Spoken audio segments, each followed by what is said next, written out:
हाय बच्चों, आज फिर आप सभी का स्वागत है लेक्चर नंबर 3।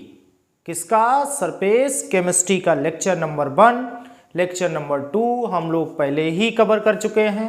आज सरफेस केमिस्ट्री का लास्ट लेक्चर नंबर 3 है, जो मुख्य रूप से फोकस रहेगा properties of colloidal solution, meaning properties of collides. Properties of collides पे स्पेशल है, जहां से सरफेस केमिस्ट्री में सबसे ज्यादा क्वेश्चन आते हैं वो है हमारा प्रॉपर्टीज ऑफ कोलाइड्स। मुख्य पोर्शन है। इससे पहले और भी पोर्शन हम लोगों ने कवर किया था, जैसे पहला पोर्शन था एडजॉर्प्शन, उसके बाद सेकंड में हमने catalysis and methods of preparation of colloids वगैरह को कवर किया है। आज का जो लेक्चर हमारा होगा उसमें हम लोग जो मुख्य प्रॉपर्टीज हैं कोलाइड्स की या कोलाइडल स्टेट्स की, उसके बारे में हम लोग डिस्कस करने वाले बेहतरीन प्रॉपर्टीज, और सबसे ज्यादा क्वेश्चंस यहीं से आने वाले होते हैं। तो स्टार्ट करते हैं, डिस्कस करते हैं प्रॉपर्टीज ऑफ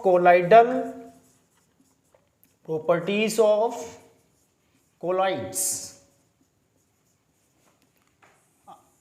मीनिंग कोलाइड्स की प्रॉपर्टीज के बारे में डिस्कस करने वाले हैं। सबसे ज्यादा क्वेश्चन यहीं पे, सबसे इससे स्टार्ट करें तो ध्यान रहे कुछ ऐसे बच्चे जो ये लेक्चर हमारा पहली बार देख रहे होंगे, उनके लिए राय होगी, या समझ लो सर हैं, सर की बात मानिए आप लोग कि पहले लेक्चर नंबर 1 और लेक्चर नंबर 2 देखें सरफेस केमिस्ट्री का, फिर बहुत ही आनंद आएगा लेक्चर नंबर 3 में। और इसके बाद लेक्चर नंबर 3 के बाद जब तीनों लेक्चर अच्छे से आप वीडियो को देख के अच्छे से नोट्स अपने बना लेंगे, चीज़ों को अच्छे से समझ लेंगे, इस चैप्टर की फिर आएगी मास्टर वीडियो, जिसमें हम लोग पिछली साल तक के आए हुए, इससे पिछली सालें जितनी भी हुई हैं मुख्य लगभग हम लोग 7-10 साल तक कवर करेंगे, जिसमें मुख्य क्वेश्चंस उनका डिस्कशन करेंगे मास्टर वीडियो में पूरे चैप्टर का। लेकिन उससे पहले आपके लिए बहुत जरूरी होगा lecture number 1, lecture number 2, lecture number 3 surface chemistry का अच्छे से देखें, जिससे आने वाली मास्टर वीडियो में जो क्वेश्चंस आए हैं अभी तक 1 मार्क्स, 2 मार्क्स, 3 मार्क्स के, वो अच्छे से जब हम लोग एक मास्टर वीडियो के द्वारा कंप्लीट चैप्टर को कवर करेंगे तो अलग ही आनंद होगा हमारा। इससे पहले जैसे कि हमने पहले कहा था कि हमारी पी ब्लॉक के लेक्चर 6 जा चुके हैं, तो 1-2 दिन में पी ब्लॉक का मास्टर वीडियो आने वाला है, जिसमें हम लोग पी ब्लॉक के अभी तक के बेहतरीन सिलेक्टेड रिएक्शंस क्वेश्चंस आए हुए हैं 1 बाय 1 बाय ईयर, उन्हें हम लोग सिलेक्ट करेंगे, डिस्कस करेंगे, जिससे आने वाले एग्जाम्स में एक एक क्वेश्चन को ढूंढ के हम लोग कर सकें।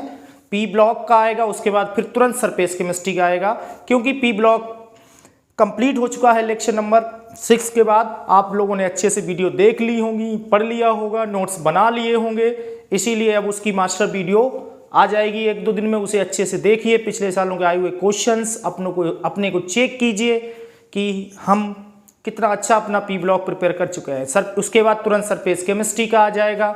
नेम रिएक्शन सीरीज हमारी बराबर चल रही है, और उसके बाद कंप्लीट नेम रिएक्शंस, जितनी भी हम लोग नेम रिएक्शंस पढ़ेंगे उन पे सभी पे multiple 1 marks, complete the reaction, conversion, compound ABCD, इस तरह का भी मास्टर वीडियो 2-3 बना के आपको दे देंगे, जिससे बहुत आसानी से आने वाली exam, board exam, mains, NEET आपके लिए एकदम आसान हो जाए। आइए फिर देखते हैं, बात करते हैं प्रॉपर्टीज ऑफ कोलाइड्स। सबसे पहली तो बात है कि जो कोलाइड्स की प्रॉपर्टीज में पहला देखेंगे कि कोलाइड्स का वास्तव में नेचर कैसा होता है। बेटा पार्ट 1 में भी इसको डिस्कस किया था, और पार्ट 1 के बाद 2 में भी कहीं ना कहीं थोड़ा बहुत इसका डिस्कस हुआ है कि कोलाइड्स वास्तव में हेट्रोजीनियस होते हैं नेचर में, और ये ट्रू सॉल्यूशन और सस्पेंशन के बीच की इंटरमीडिएट स्टेट होती है। नेचर में ये कैसे होंगे? हेट्रोजीनियस। याद रखिएगा, यहीं पे एक फिनोमिना अभी आगे हम लोग पढ़ेंगे, Tyndall effect, heterogeneous in nature. देखिए मिक्सचर है, कहा जाता है जिस तरह से सोल्यूशन बनता है उसी तरह से कोलाइड्स बनते हैं, कोलाइडल सोल्यूशन भी बनता है। बट बेटा याद रखना, सोल्यूशन होमो होता है, ये हमेशा नेचर में हेट्रो होगा, और इनके पार्टिकल का जो साइज होता है 1 नैनोमीटर से 1000 नैनोमीटर तक होता, इनके पार्टिकल्स का साइज होगा कोलाइड्स के। ग्रेटर पार्टिकल साइज की वजह से हम कहें तो कह सकते हैं ये हेट्रोजीनियस नेचर में होते हैं। फर्स्ट पॉइंट, बेहतरीन पॉइंट। सेकेंड पॉइंट क्या है? कलर। तो कोलाइड्स डिफरेंट कलर्स भी फॉर्मेशन करते हैं। ऐसा नहीं है कि एक ही कलर के होते हैं, meaning colloids are also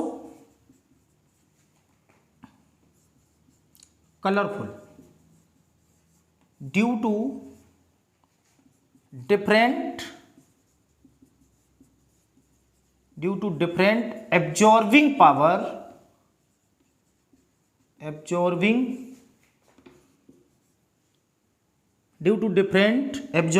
absorbing power of waves of different wavelengths। Clear? क्योंकि ये जो कोलाइड्स पार्टिकल होते हैं डिफरेंट वेवलेंथ्स की वेव्स को एब्जॉर्ब करने की कैपेसिटी रखते हैं।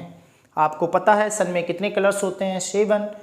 तो डिफरेंट वेवलेंथ्स की वेव्स होती हैं, तो कोलाइडल पार्टिकल उन वेव्स को एब्जॉर्ब करने में कैपेबल हैं, एब्जॉर्ब कर लेते हैं, इसीलिए ये भी डिफरेंट कलर के कलर्स इंडिकेट करेंगे। तो कोलाइडल पार्टिकल्स कलर्ड भी हो सकते हैं, हेट्रोजीनियस होते हैं, ग्रेटर साइज होता है, इंटरमीडिएट स्टेट है, सस्पेंशन एंड ट्रू सॉल्यूशन के बीच की।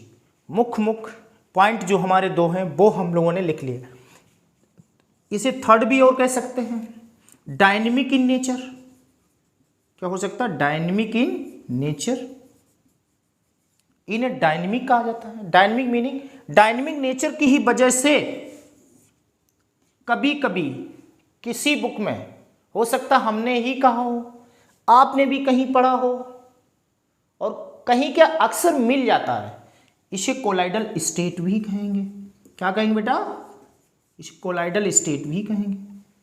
तो कोलाइडल स्टेट इसीलिए है, स्टेट मीनिंग क्या होती है? जो बदलती रहे। वही तो जैसे ऑक्सीडेशन स्टेट, कहीं पे +1 +2 तो कहीं +3, बदलती है ना। इसी तरह कोलाइडल स्टेट डायनेमिक नेचर की वजह से ही ये हमारी कोलाइडल स्टेट भी इसे कहते हैं। सॉल्व भी कहते हैं कोलाइड्स को, कोलाइड भी कहते हैं। इमल्सन्स वो तो फिजिकल स्टेट्स में पार्ट 2 में हम लोगों ने डिस्कस किया था। Types of colloids and methods of preparation of colloids part 2 में कवर किया था, लेक्चर नंबर 2 में। और लेक्चर नंबर 1 में तो एडजॉर्प्शन कंप्लीट हम लोगों ने किया था सरफेस में।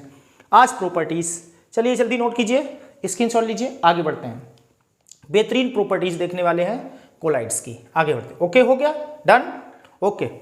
तो आगे अब हम लोग देखने वाले हैं कि कोलाइड्स में एक बेहतरीन प्रॉपर्टी जो है, जो हम लोग स्टडी करने वाले हैं आगे। बेहतरीन प्रॉपर्टी हमारे साथ आने वाली है। कौन सी प्रॉपर्टी बेहतरीन आने वाली है देखते हैं। देखिए, एक आता है कि coagulation and protection of colloid. Coagulation and protection of, ये कोगुलेशन क्या है? बहुत इंपॉर्टेंट क्वेश्चन प्रॉपर्टीज में, कोगुलेशन, और इसी को बेटा दूसरे टर्म्स में भी कहते हैं फ्लोक्लेशन। क्या कहते हैं? फ्लोक्लेशन। यहीं पे इसी को बोलेंगे फ्लोक्लेशन। कोगुलेशन ही रखिए, फ्लोक्लेशन वर्ड आता नहीं है मोस्टली। कोगुलेशन या फ्लोक्लेशन कहीं कहीं लिखा मिल जाता है, लेकिन उसे लेके हमें कंफ्यूज होने की कोई खास जरूरत नहीं है। कोगुलेशन, अच्छा इसे अगर हिंदी में कहें, कोगुलेशन को क्या कहते हैं? रक्षण। हिंदी में क्या कहेंगे इसे? रक्षण कहेंगे कोगुलेशन को। रक्षण का मीनिंग ही सुनते ही हिंदी में आप समझ गए होंगे, रक्षण। रक्षण का तो मीनिंग सर रक्षा करना होना चाहिए, रक्षा करने जैसे से संबंधित है। हाँ बिल्कुल ऐसी ही बात है बेटा। देखिए अब हम लोग इस टॉपिक को एग्जैक्ट स्थिति तक समझते हैं कि है क्या। बेटा कोलाइड्स हम लोगों ने 2 टाइप के पढ़े हैं। एक पढ़ा है लायोफिलिक कोलाइड, जानते हैं आप लोग? हाँ सर बिल्कुल जानते। लायोफिलिक लवर, कोलाइड्स में कन्वर्ट होने के, कोलाइड्स का प्रेसिपिटेट देने के लिए उतावले रहते हैं, ये बहुत आसानी से सर देते, फिलिक है ना। को चाहते हैं जल्दी से जाएं, कोलाइड्स को प्रपोज कर दूं मैं। लवर होते हैं ये, फिलिक जल्दी से कन्वर्ट होने की उसमें रहते हैं। लायोफोबिक क्या होते हैं? ये बहुत भाव खाते हैं, ये नहीं आसानी से बनते हैं लायोफोबिक कोलाइड्स, इनके लिए स्पेशल मेथड्स तैयार करने पड़ते हैं और ये अपने आप तैयार होते हैं ना लायोफिलिक कोलाइड्स, जानते हैं आप। अब ये कैसे होते हैं? स्टेबल होते हैं, स्पेसिफिक इन नेचर होते हैं। ये कैसे होते हैं? अनस्टेबल होते हैं। अब अनस्टेबल का मीनिंग ही आप समझ जाएं, अपनी लाइफ को डाल के देख लीजिए अनस्टेबल का मीनिंग क्या होता है। अरे यार किसी तरह से सेटल हो जाए, एक बार जिंदगी पटरी पे आ जाए बस, फिर क्या। और पता नहीं यार आगे जिंदगी में क्या होगा, आबाद रह भी पाएंगे कि नहीं रह पाएंगे, क्या होने वाला कुछ नहीं पता। अनस्टेबिलिटी का इंडिकेटर है ये। तो अनस्टेबल का मीनिंग है इन्हें अपने आप पे खुद भरोसा नहीं है कि लायोफोबिक का आगे होगा क्या, रह भी पाएंगे कि नहीं रह पाएंगे। इन्हें किसी की शरण होगी, जैसे एक बेटा है, एक पिताजी का नौकरी करता खूब, और दूसरा क्या है नकारा टाइप का, वो नहीं करता है। तो वहां क्या होगा? जो स्टेबल है, जो नौकरी करता है, उसे तो किसी चिंता नहीं, वो तो स्टेबल है भाई। और लायोफोबिक क्या, या तो पिताजी की कमाई के सारे रहेगा, या अरे भैया तुम तो ओके हो, थोड़ा हमारा भी ध्यान रखो, हमें भी देखते रहो, हमारी भी रक्षा करते रहो। यही स्थिति यहाँ है। लायोफोबिक कैसा होगा? अनस्टेबल होगा। तो ये किसकी शरण ढूंढेगा? लायोफिलिक। लायोफिलिक कहेगा भैया हमें देखते रहो, दादा मेरी भी सुरक्षा रखो थोड़ी। तो मीनिंग अनस्टेबल कोलाइड का स्टेबल कोलाइड द्वारा प्रोटेक्शन करना, उसकी रक्षा करना, this phenomena is known as coagulation and this known as coagulating agent. ये इसका कोगुलेशन कर देगा। क्या करेगा? कोगुलेशन ये करेगा इसका। तो दैट इज लायोफोबिक को कहा जाएगा कोगुलेटिंग एजेंट। क्या कहेंगे इसे? Coagulating agent. और ये कोगुलेट होगा। अनस्टेबल है, स्टेबल इसे कोगुलेट करेगा, आने वाली आपदाओं से बचाने की कोशिश करेगा ये इसे। तो ये कोगुलेटिंग एजेंट बोला जाएगा लायोफिलिक कोलाइड, और लायोफोबिक कोलाइड का ये कोगुलेशन करेगा। क्लियर हुआ? क्या है? लायोफिलिक कोलाइड के द्वारा लायोफोबिक कोलाइड की रक्षा करना, इसी को कहते हैं coagulation. The phenomena in which lyophobic colloids is coagulated by, किसके द्वारा? Lyophilic colloids is called coagulation. क्या होगा? कोगुलेशन। द फिनोमिना लिख सकते हैं, द फिनोमिना इन विच, हाँ बोलो आगे, in which lyophobic colloid is coagulated by, is coagulated by lyophilic collides,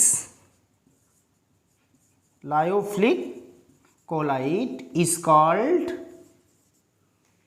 coagulation. क्या होगा? Coagulation. The phenomena in which lyophobic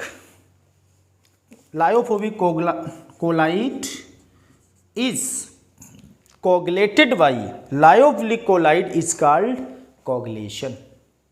clear हो गया? क्लियर हुआ कि कोगुलेशन प्रोसेस आखिरकार है क्या। एंड लायोफिलिक कोलाइड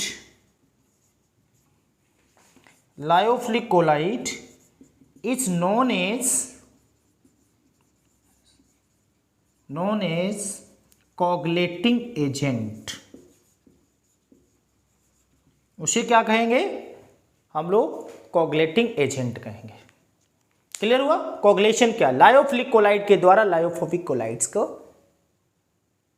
प्रोटेक्ट करना, कोगुलेट करना, this phenomena is known as. जैसे ये बेचारा था, कहता था कि हम भी भाई कोलाइड हैं, लेकिन बड़ी दिक्कतों में, कहता तो क्या हो गया, मैं नौकरी नहीं करता, प्रॉपर्टी तो है, मेरा भाई करता, तो क्या हो गया, वो नौकरी करेगा कि ये सब देखेगा? ये सब मैं देखूंगा, मैं क्या कम हूँ? लेकिन बेटा भूल रहे हो, जब तक उसकी छत्र छाया रहेगी तब तक तुम्हारे लिए ये सब है। जिस दिन वो आ गया, वो कह गए हटो, आधा मेरा इसमें, तब क्या करोगे? स्टेबिलिटी किस में चली जाएगी? अनस्टेबल। अरे यार मैं तो बहुत कम जोर हो गया हूँ, है ना। छत्र छाया रहेगी किसकी, फिलिक की। तो जब लायोफिलिक कोलाइड इसे आके इस तरह से कोगुलेट कर देंगे, इसकी रक्षा कर देंगे, होने वाले फिजिकल फैक्टर इफेक्ट से अपने इस दुर्लभ भाई को बचाएंगे। कौन, और वो इफेक्ट जो होगा फिजिकल फैक्टर्स का, पीबीटी वगैरह का, वो अपने ऊपर मुसीबत ले लेंगे। कौन, लायोफिलिक कोलाइड। वो सक्षम है, कहीं भी खर्चा आता पैसे, वो भाई जॉब कर रहा है, सक्षम है, वो झेल जाएगा। इसके ऊपर खर्चा कर दे, कोई बात नहीं भाई, तुम खुश रहे, मैं हूं ना, वो स्थिति इसकी है।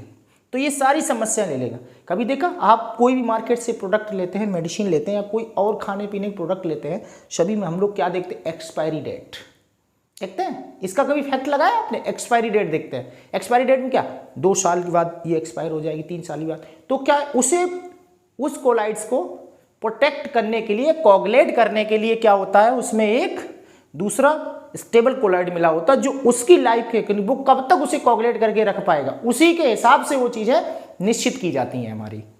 तो इसी के हिसाब से एक्सपायरी डेट होती है। क्लियर हुआ होगा पॉइंट ना। तो इस तरह से ये कोगुलेशन प्रोसेस है। इसमें अब बात आती, सर ये तो आपने बता दिया कि कोगुलेशन जो होता है वो दूसरे लायोफोबिक को सुरक्षित करता है, रक्षित करता है, तो वो कोगुलेशन है। लेकिन सर क्या सारे लायोफिलिक कोलाइड किसी भी लायोफोबिक कोलाइड का कोगुलेशन कर सकते हैं, ऐसा है क्या, या कोई कंडीशन है, कोई लिमिट है कि कोई लायोफोबिक कोलाइड है और हमें कोई लायोफिलिक कोलाइड दे दिया जाता और हम बड़ी आसानी से आके लायोफिलिक उसमें मिला दिया, वो कोगुलेशन कर लेगा, है ना सर, हो जाएगा? नहीं बेटा, इसकी कंडीशन है। कौन सा लायोफिलिक कोलाइड किस लायोफोबिक कोलाइड को कोगुलेट कर पाएगा, इसी के लिए हम लोग पढ़ेंगे हार्डी-सुल्जे रूल। क्या है? हार्डी-सुल्जे रूल। चलिए बात करते हैं हार्डी-सुल्जे रूल पे कि कौन सा लायोफिलिक कोलाइड किस लायोफोबिक कोलाइड को कोगुलेट करेगा। इस चीज को हम लोग यहाँ पे जानेंगे, समझेंगे। चलिए क्लियर कीजिए, जल्दी नोट कीजिए, स्क्रीनशॉट लिया। चलिए आगे बढ़ते हैं। तो अब हम लोग पढ़ने वाले क्या हैं, हार्डी-सुल्जे रूल। उन्होंने अपने इस रूल के अंतर्गत क्या हमें संदेश देने की कोशिश की है, उस चीज को हम लोग समझेंगे। अरे संदेश का नाम मत लिया करो, फिर गाना आने लगता है, संदेशे आते हैं, है ना। अरे कोई बात नहीं बेटा, आ जाओ पढ़ लो पहले। तो यहां पे हम लोग पढ़ने वाले हैं हार्डी-सुल्जे। हार्डी हैं बट सुलझे हैं, सुलझे हुए भाई साहब हैं। हार्डी-सुल्जे रूल ये किसके बारे में बताएंगे, कोगुलेशन के बारे में, कि कौन सा लायोफिलिक कोलाइड किस लायोफोबिक कोलाइड को कोगुलेट करने वाला है। यहाँ पे इस चीज के बारे में हम लोग यहाँ पे समझने वाले हैं। तो कोगुलेशन, इनके 2 रूल हैं। Rule number 1, coagulating agent should be opposite in nature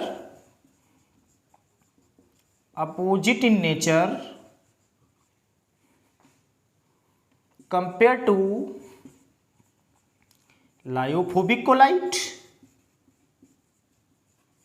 point clear हुआ होगा बेटा? हाँ सर बिल्कुल क्लियर हुआ कि जो कोगुलेटिंग एजेंट होगा, जो लायोफिलिक कोलाइड होगा, वो लायोफोबिक कोलाइड से नेचर में अपोजिट होना चाहिए। अगर वो पॉजिटिव कोलाइड है तो ये नेगेटिव कोलाइड होना चाहिए, ये से नेगेटिव कोलाइड है तो वो पॉजिटिव कोलाइड होना चाहिए, अपोजिट नेचर में होना चाहिए। अरे सर आपने एक और अब तो बात आ गई, कोलाइड ही आपने तो कह दिया पॉजिटिव होना चाहिए, नेगेटिव हो गया। हम कैसे पहचानेंगे कि सर कौन पॉजिटिव कोलाइड है कौन नेगेटिव है? तो अरे आप हमें ये भी बताइए। चलिए बेटा तो बात करते हैं positive colloid and negative colloid की बात करेंगे। इस तरह से देखिए, positive colloid and negative colloid की आइए बात करते हैं एक बार फिर अच्छे से। नेगेटिव कोलाइड्स क्या है? देखिए पॉजिटिव कोलाइड्स, यहां पे लवंग से मतलब होगा ऐसे कोलाइड्स जो पॉजिटिव पार्टिकल्स की तरफ भागना चाहेंगे, उन्हें पॉजिटिव कोलाइड कहेंगे। तो मीनिंग ओवरऑल इन पे कैसा चार्ज आने वाला है, नेगेटिव। और ऐसे कोलाइड जो नेगेटिव की तरफ भागना चाहेंगे, उन पे ऊपर कैसा चार्ज आने वाला है, पॉजिटिव। जैसे हाइड्रोक्साइड सॉल्ट इसी में आने वाले हैं, हाइड्रोक्साइड सॉल्ट इसी में आने वाले हैं। सर कैसे? हाइड्रोक्साइड सॉल्ट हमेशा किधर लविंग करना चाहेंगे? हाइड्रोक्साइड पे कैसा चार्ज होता है? नेगेटिव होता ना, तो वो किधर हमारे भागने चाहेंगे कि किस टाइप के आयंस की तरफ? सर पॉजिटिव वाली तरफ, इसीलिए ये पॉजिटिव हो गया, लविंग नेचर के हिसाब से होगा यहाँ पे। अब जैसे मेटल सॉल्ट बेटा इसमें नेगेटिव कोलाइड में आ जाएगा, मेटल सॉल्ट हमारा किस में आएगा? नेगेटिव कोलाइड में, ये फर्स्ट पॉइंट है। मेटल सॉल्ट यहां आएंगे। सर क्यों? मेटल कैसी? पॉजिटिव होती हैं, तो ये हमेशा इलेक्ट्रॉन डेफिशिएंट होती हैं, है ना, तो किधर भागना चाहेंगी?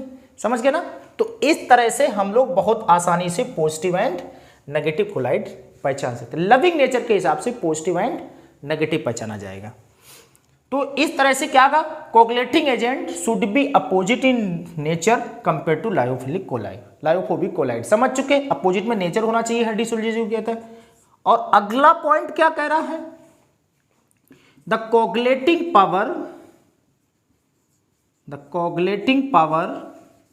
ऑफ कोगुलेटिंग एजेंट मीनिंग जो रक्षा करने वाला आ रहा है, coagulating agent is directly proportional to the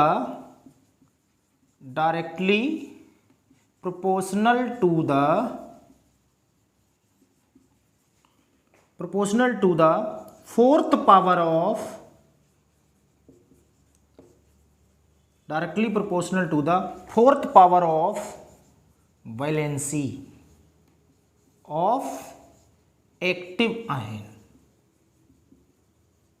clear हुआ? Fourth power of valency of active ion meaning coagulating power directly proportional to valency की power fourth.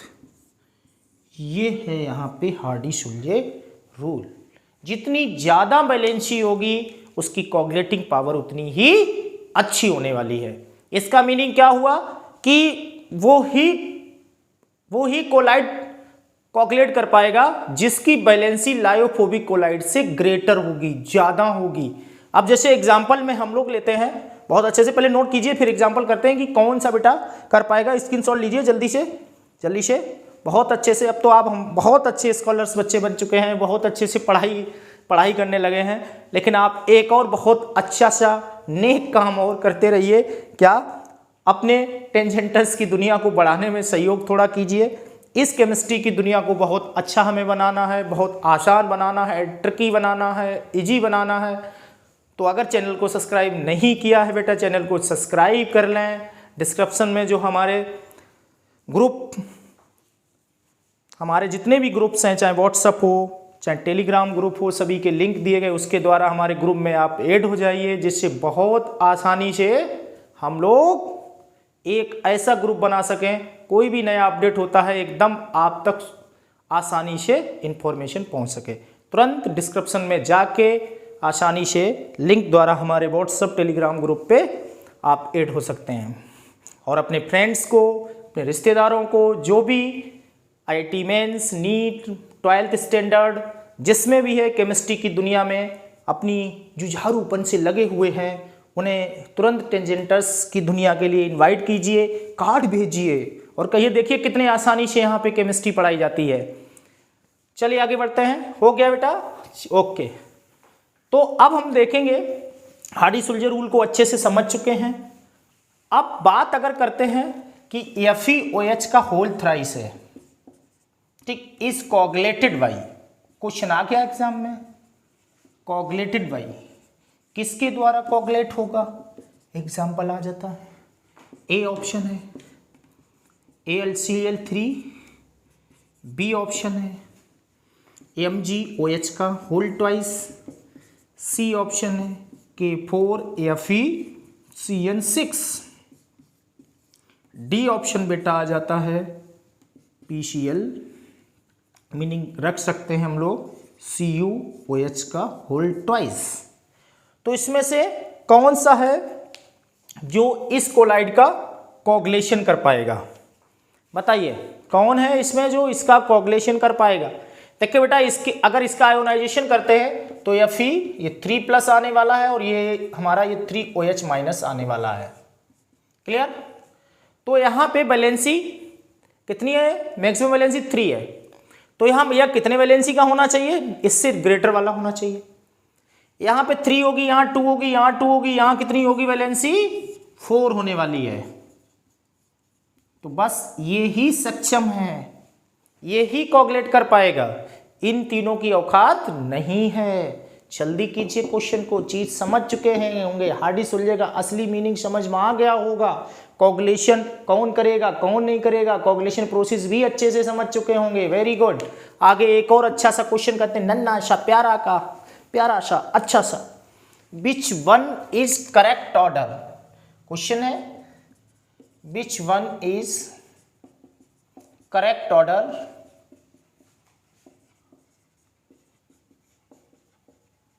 which one is correct order coagulating order of coagulating power? A option Na plus Mg2 plus Al3 plus Sn4 plus। B option है Sn4 plus Al3 plus Mg2 plus Na plus। C option है Sn4 plus Mg2 plus Na plus Al3 plus. D option है Al3 plus Mg2 plus Sn4 plus Na plus. सही बताइए आप लोग, जल्दी से बताइए, अगर समझ में आ गया कौन सा आंसर होने वाला। बिल्कुल सही, बिल्कुल सही। कमेंट बॉक्स में आंसर बताइए क्या होने वाला है, बी, बिल्कुल सही, वेरी गुड। इसका मीनिंग हार्डी सुलझे आप समझ चुके हैं। आगे बढ़ते हैं, अब हम लोग स्टडी करने वाले, स्क्रीनशॉट ले लिया होगा।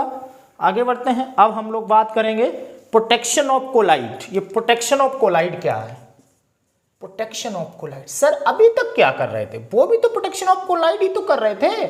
हाँ बेटा, वो भी प्रोटेक्शन ऑफ कोलाइड ही कर रहे थे, वो भी रक्षण ही था, ये भी प्रोटेक्शन ऑफ कोलाइड ही होना है, लेकिन हल्का सा वेरिएशन होगा यहाँ पे। क्या वेरिएशन है देखें सर, बात तो वही है, हमें प्रोटेक्ट किसे करना होगा, लायोफोबिक को ही करना होगा। कौन करेगा सर, स्टेबल आएगा भैया, जो भैया नौकरी करता है मजबूत है वही तो आएगा सर। हाँ बेटा बिल्कुल आएगा, लायोफिलिक है ना, लायोफिलिक ही आएगा। बट पता चला कि वो बेचारा भैया नौकरी तो करता है, स्टेबल है, लेकिन ज़्यादा बहुत बड़ी इनकम नहीं जो छोटे भाई को मनमाने पैसे दे पाए, कहीं मौज करो, तो ऐसी बेचारा स्थिति में नहीं है, तो उसे कहीं न कहीं और मदद लेनी पड़ेगी, आप भैया या कोई और सोर्स ढूंढना पड़ेगा। तो इलेक्ट्रोलाइट, कोई सुटेबल इलेक्ट्रोलाइट और आएगा, और ये जो इलेक्ट्रोलाइट आएगा बेटा, ये नेचर में कैसा होगा, स्ट्रॉन्ग होगा। कैसा होगा, स्ट्रॉन्ग इलेक्ट्रोलाइट होने वाला है। तो ये दोनों मिलके इसे प्रोटेक्ट करने की कोशिश करेंगे, इसी चीज को कहते हैं प्रोटेक्शन ऑफ कोलाइड। मल्टीपल के लिए याद रखिए, वहां ओनली लायोफिलिक कोलाइड था, यहां लायोफिलिक कोलाइड के साथ स्ट्रॉन्ग इलेक्ट्रोलाइट होगा। जैसे NaCl है ना, क्या आ जाएगा NaCl, 10% सोल्यूशन लिया जाएगा NaCl का, स्ट्रॉन्ग इलेक्ट्रोलाइट का, और इसके नंबर ऑफ, तो प्रोटेक्ट करने के लिए, इसके 10 ml को प्रोटेक्ट करने के लिए किसी भी लायोफोबिक कोलाइड के, लायोफिलिक कोलाइड के number of milligrams with 10% solution of NaCl या any other electrolyte, milligrams is called gold number. इसी को क्या कहते हैं, गोल्ड नंबर भी इसी को कहेंगे, यही गोल्ड नंबर होता है। की मीनिंग, किसी भी लायोफोबिक कोलाइड के 10 ml को प्रोटेक्ट करने के लिए लायोफिलिक कोलाइड के how many milligrams are required with 10% solution of strong electrolyte is called gold number. और इस तरह से यहाँ पे कोलाइड्स का प्रोटेक्शन होगा, उसी को हम लोग गोल्ड नंबर कहेंगे। और यहाँ जो प्रोटेक्शन पावर होती है, protection power is inversely proportional to gold number. याद रखेंगे बेटा, गोल्ड नंबर हमें जब भी आएगा क्वेश्चंस में गिवन होगा, जिसका गोल्ड नंबर ज़्यादा होगा उसकी प्रोटेक्टिंग पावर कम होगी। तो किस गोल्ड नंबर के कोलाइड्स को कौन सा गोल्ड नंबर प्रोटेक्ट कर पाएगा, ये हम लोग समझ चुके हैं। इनवर्सली प्रोपोर्शनल का मीनिंग है कि अगर किसी का गोल्ड नंबर 6 है और किसी कोलाइड का गोल्ड नंबर 3 है तो कौन किसे प्रोटेक्ट करेगा, बताइए बेटा। 6 वाले को कौन करेगा, हमारा 3 गोल्ड नंबर वाला कोलाइड प्रोटेक्ट करेगा, क्योंकि उसकी प्रोटेक्शन पावर ज्यादा होने वाली है। यहाँ पे क्लियर हुआ? यस, चलिए जल्दी नोट कीजिए। तो यहाँ पे कैसे हम लोग एक अनस्टेबल कोलाइड को प्रोटेक्ट कर पाएंगे, रख पाएंगे सुरक्षित। 2 प्रोसेस, एक कोगुलेशन और एंड एक 1 प्रोटेक्शन ऑफ कोलाइड हो जाएगा। चलिए बात करते हैं, आगे बढ़ते हैं, यहीं से और चीजों को समझते हैं। यहीं पे एक ऑप्टिकल फिनोमिना इन कोलाइड्स की बात करते हैं। बहुत इंपॉर्टेंट टॉपिक है, वो भी एग्जाम्स में खूब आता है, जिसे हम लोग कहते हैं एक तरह से टिंडल इफेक्ट। क्या कहेंगे? ये टिंडल इफेक्ट, याद आया? ये टिंडल इफेक्ट भी होता है एक हमारा। सिंगल एल ही है, स्पेलिंग देखिएगा बेटा थोड़ा। क्या है ये टिंडल इफेक्ट? ये क्या ऑप्टिकल फिनोमिना है, एक ऑप्टिकल प्रॉपर्टी ऑफ, मल्टीपल के लिए याद रखिएगा, ऑप्टिकल प्रॉपर्टी ऑफ ये कोलाइड्स कहेंगे इसे। तो ये ऑप्टिकल फिनोमिना है। क्या है ऑप्टिकल फिनोमिना, क्या कहती है? बहुत इंपॉर्टेंट टॉपिक है, coagulation, protection of colloid and ये टिंडल इफेक्ट डायरेक्टली, और एक पेप्टाइजेशन पहले ही कर चुके पार्ट नंबर 2 में। पेप्टाइजेशन को भी अच्छे समझिए, कोगुलेशन को भी अच्छे समझिए, प्रोटेक्शन ऑफ कोलाइड को भी अच्छे समझिए, अब टिंडल इफेक्ट को अच्छे समझिए। एडजॉर्प्शन में केमीजॉर्प्शन, फिजिजॉर्प्शन को अच्छे से समझिए। एडजॉर्प्शन प्रोसेस क्या है, एक्सोथर्मिक, इस चीज को फ्रेंडली एडजॉर्प्शन समझिए, पीवीटी का इफेक्ट समझेंगे उसमें। कैटलिस्ट क्या है, बेसिक कॉन्सेप्ट कैटलिस्ट के समझिए, बस सरफेस केमिस्ट्री खत्म हो जाती है। बहुत आसान छोटा सा ये बेहतरीन टॉपिक है, आसानी से कवर हो जाता है। तो ये टिंडल इफेक्ट क्या, ऑप्टिकल एक्टिविटी क्या है? यहाँ अक्सर देखा जाता है कि अगर हम एक ट्रू सोल्यूशन ले लेते हैं, इस तरह से ट्रू सोल्यूशन के पार्टिकल साइज कैसे होते हैं, बहुत ही छोटे होते हैं, जिनका साइज 1 नैनोमीटर से भी छोटा होता है। जब यहाँ बीम ऑफ लाइट हम लोग पास कराते हैं किसी ट्रू सोल्यूशन से,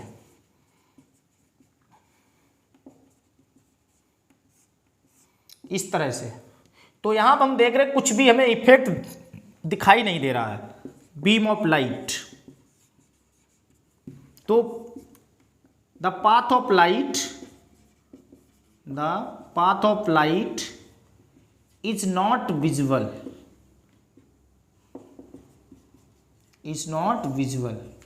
दिखाई नहीं दे रहा है, कुछ भी नहीं हमें इस सोल्यूशन के अंदर दिखाई, अगर ये ट्रू सोल्यूशन है तो। बट अगर यही सोल्यूशन हमारा, यहां पे हम ये कोलाइड सोल्यूशन ले लें इस तरह से, जिनका पार्टिकल साइज बड़ा होगा नेचर में, ये नहीं भाई, हमारा ट्रू सोल्यूशन कैसा होता है नेचर में, पार्टिकल साइज बहुत छोटे छोटे होते हैं, लाइट को स्कैटर नहीं कर पा रहे, नेचर में भी होमोजीनियस है, मिक्स है, पूरी तरह से बॉन्डेड है। अरे भाई लाइट को कैसे स्कैटर करें, गुत्थे पड़े हैं, गुच्छे अंगूर की तरह जगह नहीं कतई, है ना। तो इस तरह से, लेकिन यहाँ पे ये हेट्रोजीनियस नेचर में है, ऐसे बुरी तरह से तो नहीं गुच्छे हैं, ऊपर से पार्टिकल साइज भी बड़ा है। तो जब यहाँ से बीम ऑफ लाइट पास कराते हैं किसी भी कोलाइडल सोल्यूशन से, बीम ऑफ लाइट को अगर हम लोग बेटा पास करा देते हैं, तो यहाँ पे यही पाथ हमारा विजुअल हो जाएगा। कैसा हो जाएगा? ये path is visual like टिंडल cone, meaning ये एक टिंडल कोन बोला जाता है, उसे कहेंगे। तो इस तरह से ऐसा क्यों हुआ? क्योंकि पार्टिकल साइज बड़े बड़े थे। तो अगर ये किसी भी पार्टिकल साइज से टकराता है तो इस तरह से ये क्या करता है, लाइट को स्कैटर कर देंगे, पार्टिकल साइज बड़ा है। जब लाइट स्कैटरिंग होगी यहाँ पे और नेचर में हेट्रोजीनियस है तो भैया 100% ही दिखाई देगा। अगर आता भी है कि टिंडल इफेक्ट किसकी वजह, 2 पॉइंट मुख्य हैं। पहला, इस फिनोमिना के पीछे मुख्य पॉइंट क्या है बेटा? पहला है heterogeneous nature of colloids, heterogeneous nature of colloids, है ना। और सेकेंड पॉइंट क्या बेटा हमारा होने वाला है? Greater atomic size of atomic size of colloidal particles. Clear? ये मुख्य कारण है इसके पीछे, जबकि यहां पे ये कुछ नहीं हो रहा था, यहां पे पाथ दिखाई। And this phenomena is known as Tyndall effect. When a beam of light is passing into, when the beam of light is passing into in a true solution, then the path of light is not visible due to homogeneous and very small atomic size of particles of true solution. But if beam of light is passing into colloidal solution, then the path of light is visible due to heterogeneous nature of colloids and greater size of the colloidal particles, because due to greater size they are able to scatter beam of light and path is becomes visible. ये यहाँ पे मुख्य हमारा ये कारण है और इसी को हम लोग कहते हैं टिंडल इफेक्ट। एग्जाम आता है कि क्या कारण है, तो ये आपके कारण। असर्शन रीजन में भी पूछ सकते हैं क्वेश्चन, असर्शन रीजन में भी आ सकता है। तो जल्दी से करिए, स्क्रीनशॉट लीजिए, नोट कीजिए, that is known as Tyndall effect. Clear हो गया? स्क्रीनशॉट लीजिए बेटा, जल्दी आगे बढ़ते हैं, आगे चीजों को देखें। इसके बाद मजा आ रहा ना बेटा? कठिन तो नहीं लग रही ना केमिस्ट्री? अब कठिन तो नहीं लगनी चाहिए। उसके बावजूद भी अगर आपको कोई दिक्कत होती है हमारे लेक्चर में, या कोई अदर टाइप की दिक्कत आ रही है लाइट में, हमारी वॉइस में, या अदर्स कोई मैटर है, तो वो आप अपने हमें सजेशन कमेंट बॉक्स में दे सकते हैं कि सर आप ऐसा कर लीजिए तो और बेटर रहेगा। मैं उसके लिए, क्योंकि आई एम टीचर और एक टीचर को जीवन भर सीखना पड़ता है, ऐसी कोई भी दिक्कत आती है तो आप हमें एडवाइस के तौर पे बता सकते हैं कि सर आप ऐसा ऐसा कर लीजिए, तो ज़रूर किया जाएगा। सर की एक ही कोशिश है, केमिस्ट्री को कैसे आसान बनाया जाए, आपके भविष्य में हमारा माई सेल्फ टेनी सर का कैसे सहयोग हो पाए, बस ये ही है। और इसके लिए जो भी आप हमसे उम्मीद करेंगे और अगर हमारे लायक सेवा है तो सर कभी पीछे नहीं हटेंगे।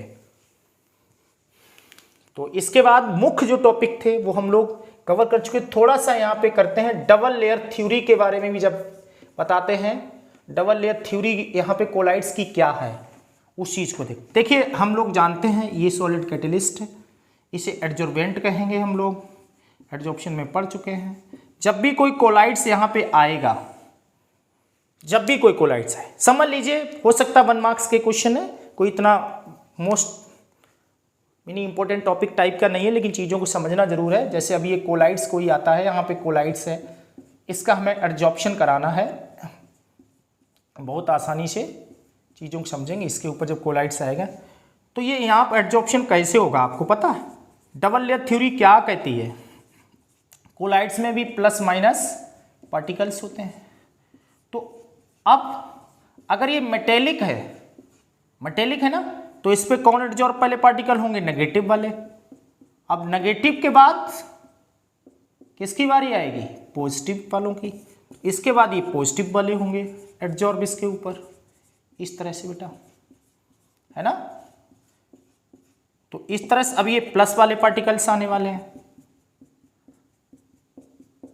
एक ही पार्टिकल का एडजॉर्ब हो जाना एडजॉर्प्शन नहीं हो गया। जब डबल लेयर बन जाएगी तब ये 1 लेयर मानी जाएगी एडजॉर्प्शन की। तो अब ये कंप्लीट एडजॉर्प्शन हुआ, अब ये कंप्लीट फिनोमिना एडजॉर्प्शन बोली जाएगी।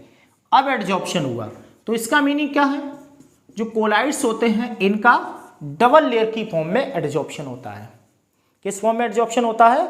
डबल लेयर की फॉर्म में। इस चीज को कोलाइड्स को और भी चेक किया गया है कि वास्तव में इसमें प्लस माइनस पार्टिकल होते भी हैं कि ऐसे अपने आप ये सब चल रहा है। तो इसके लिए एक और बेटा यहाँ पे पॉइंट आता है, इस पॉइंट को भी हम लोग याद रखेंगे।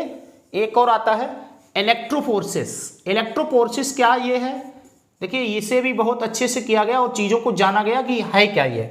इसमें एक यू ट्यूब ले ली जाती है इस तरह से, और यहाँ पे बेटा कोलाइडल सॉल्व को भर के इस तरह से छोड़ दिया जाता है कि कोलाइडल पार्टिकल्स हैं, कहीं पे इलेक्ट्रोलाइट का कोलाइडल सॉल्यूशन बना हुआ, इस तरह से छोड़ दिया गया।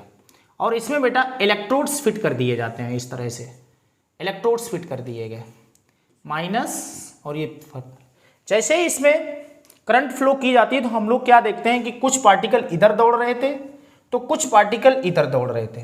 मीनिंग यहाँ पे बहुत आसानी से इलेक्ट्रोलाइसिस एक तरह से हो रहा है, लेकिन इलेक्ट्रोलाइसिस बहुत फास्ट होता है, इलेक्ट्रोफोरेसिस उतने फास्ट नहीं होगा। क्यों नहीं होगा आप लोग समझ सकते हैं, यहाँ बॉन्डिंग थोड़ी स्ट्रॉन्ग होती है। बॉन्डिंग कैसी होगी? स्ट्रॉन्ग होगी। भाई ये स्टेट टाइप का है यार, इंटरमीडिएट स्टेट है, और वहाँ ट्रू सोल्यूशन टाइप का होता है इलेक्ट्रोलाइसिस में। तो यहाँ थोड़ी बॉन्डिंग हल्की सी स्ट्रॉन्ग होने वाली है, इसलिए यहाँ पे स्पीड थोड़ी कम होगी। बट यहाँ भी पार्टिकल मूव हो रहे हैं, कुछ पार्टिकल कैथोड की तरफ जा रहे हैं जो कैथोड की तरफ जाएंगे। Cathode, C for cathode, so C for cation, cation meaning positive, तो positive particle. A for anode और and A for anode, anion, तो एनाइन एनोड की तरफ जाएंगे, नेगेटिव पार्टिकल्स। तो दिस फिनोमिना प्रूव दैट कि अगर इलेक्ट्रोलाइट्स है कोई और उसने कोलाइट्स बनाया है तो उसमें भी पॉजिटिव माइनस पार्टिकल की वजह से इलेक्ट्रोलाइसिस की तो तरह नहीं होता, बट वहां भी ये संभव है। This phenomena is known as electrophoresis कहेंगे, इसी को इलेक्ट्रोफोर्सिस कहा जाएगा। क्लियर हुआ? डबल लेयर कॉन्सेप्ट क्या है और इलेक्ट्रोफोर्सिस क्या है, चीजें समझ में आपको आ गई होंगी। चलिए बेटा स्क्रीनशॉट लीजिए, चीजों को नोट हो सकता है मल्टीपल में आ जाए, असर्शन रीजन में आ जाए, डबल लेयर के ऊपर असर्शन रीजन बना दिया जाए या इलेक्ट्रोफोर्सिस के ऊपर बना दिया जाए, like the electrolysis but speed is slow, ऐसे दे सकते हैं। तो चीजों को ध्यान रखना होगा। मुख्य टॉपिक तो हम लोग लगभग में कवर कर चुके हैं, ये छोटी छोटी बातें हैं, शक्तिमान वाली छोटी छोटी मगर मोटी मोटी बातें हैं, है ना बेटा। चलिए अब यहीं पे एक और यहां से टॉपिक आता है डायलिसिस। बायो वाले बच्चे तुरंत जा रहे हैं sir dialysis dialysis dialysis dialysis ही चलता है अब तो, है ना। किडनी फेल हुई, डायलिसिस स्टार्ट कर दिया जाता है। तो डायलिसिस क्या है? ये बहुत सिंपल वे में हम लोग समझ सकते हैं, ये स्पेशल टाइप के डायलाइजर होते हैं। क्या होते हैं? डायलाइजर। एक तरह से अगर हम लोग समझे तो डायलाइजर तो ऐसे हम लोग समझ सकते हैं, एक गठरी टाइप की होती है तो वहां पे डायलाइजर होते हैं। तो डायलाइजर वास्तव में है क्या? ये एक डायलाइजर स्पेशल टाइप के आर्टिफिशियल फिल्टर पेपर्स तैयार किए जाते हैं। ये किस टाइप के होंगे बेटा? ऐसे हम लोग सिंपल वे में समझ सकते हैं कि यहाँ पे इस तरह से जो फिल्टर पेपर बने उसमें जो होल्स होंगे शुरुआत में स्टार्टिंग जोन में वो ऐसे होंगे कि यहाँ पे 1000 नैनोमीटर से बड़े वाले पार्टिकल यहाँ नहीं जा सकते हैं, अंदर फिल्ट्रेशन नहीं हो सकता है। तो 1000 नैनोमीटर तक के तो फिल्टर हो जाएंगे और इसके बाद यहाँ पे एक और फिल्टर पेपर डबल फिल्टर एक के अंदर ही इस तरह से सेटल होगा कि इस तरह से। तो जब यहाँ से ये कोलाइड आएगा, कोई भी कोलाइड आता है कांटेक्ट में आएगा इस तरह से कोलाइड, तो क्या होने वाला है कि अगर इससे बड़े वाले पार्टिकल साइज होंगे वो तो बेटा यहीं सब रह जाएंगे बड़े वाले, क्योंकि फिल्टर ही नहीं हो पाएंगे। यहाँ पहुँचे, यहाँ पे इससे 1 नैनोमीटर से छोटे वाले लगे हुए हैं, तो जो इससे छोटे वाले होंगे वो सब यहाँ आने वाले हैं, है ना। और तो बीच में कौन बचा है अपना आइडियल साइज किसका? कोलाइड्स का। 1 नैनोमीटर टू 1000 नैनोमीटर साफ कर दिया गया, गंदगी हटा दी गई। यही तो किडनी काम करती है, ब्लड से फालतू पार्टिकल बड़े बड़े साइज वाले हटाती है। जब बड़े बड़े पार्टिकल के साइज ब्लड में बने रहते वही आके हार्ट में एकदम फंस जाते हैं, हार्ट अटैक पड़ जाता है, ये यहीं से होता है। ये काम किडनी करती है और यही आर्टिफिशियल डायलाइजर बनाए जाते हैं उनके द्वारा किया जाता है बाद में। तो ये हमारा आइडियल कोलाइडल पार्टिकल साइज हो जाएगा। ये ट्रू सॉल्यूशन हो गया। और इन्हें वास्तव में हम लोग क्या कह सकते हैं? सस्पेंशन कह सकते हैं, है ना। ये हमारे सस्पेंशन हो गए। तो सस्पेंशन और ट्रू सॉल्यूशन के बीच की ही इंटरमीडिएट स्टेट हमारी कौन होती है? कोलाइड। तो इस तरह से दैट इज द, ये एक तरह से प्यूरिफिकेशन मेथड है। किसके लिए? Special for colloids. ये प्यूरिफिकेशन मेथड्स है। तो गाइस हम लोग सरफेस केमिस्ट्री को lecture number 1, lecture number 2, lecture number 3 में मुख्य जितने भी टॉपिक थे लगभग में कवर कर चुके हैं। आप लोग तीनों वीडियो को अच्छे से देख के सिस्टेमेटिक से नोट्स बना लीजिए। 2-3 दिन का आपको टाइम मिल रहा है, 2-3 दिन में तीनों वीडियो को देख के अच्छे से नोट्स बना लीजिए। इसके बाद आपको सरफेस केमिस्ट्री की मिल जाएगी मास्टर वीडियो, जिसमें पिछली सालों में अभी तक सरफेस केमिस्ट्री से किस किस तरह के क्वेश्चन पूछे गए हैं उस वीडियो में अच्छे से उस लेक्चर के द्वारा डिस्कस किया जाएगा और हर क्वेश्चन के बारे में उस टॉपिक को एक बार फिर रिवाइज किया जाएगा। ये क्वेश्चन आया तो ये किस टॉपिक से आया, वो टॉपिक क्या है, वो मुख्य पॉइंट क्या है, सारी चीजों को बहुत बेहतरीन तरह से इजी वे में शॉर्ट ट्रिक से एनालाइज किया जाएगा। जल्दी से तीनों वीडियो को देख के नोट्स कंप्लीट कर लीजिए, दोस्तों में, रिश्तेदारों में, सभी में शेयर कीजिए, टेंजेंटल्स की दुनिया को बढ़ाइए तेजी से। और तब तक के लिए आपको सर जी का नमस्कार, good bye, good night. Okay बेटा, और पी ब्लॉक की वीडियो आपको मास्टर वीडियो इससे पहले जल्दी मिल जाएगी। उसके लिए डिस्क्रिप्शन में जाके अपना Tangent Telegram group, WhatsApp group join कर सकते हैं। Thank you, good night, good day, good bye.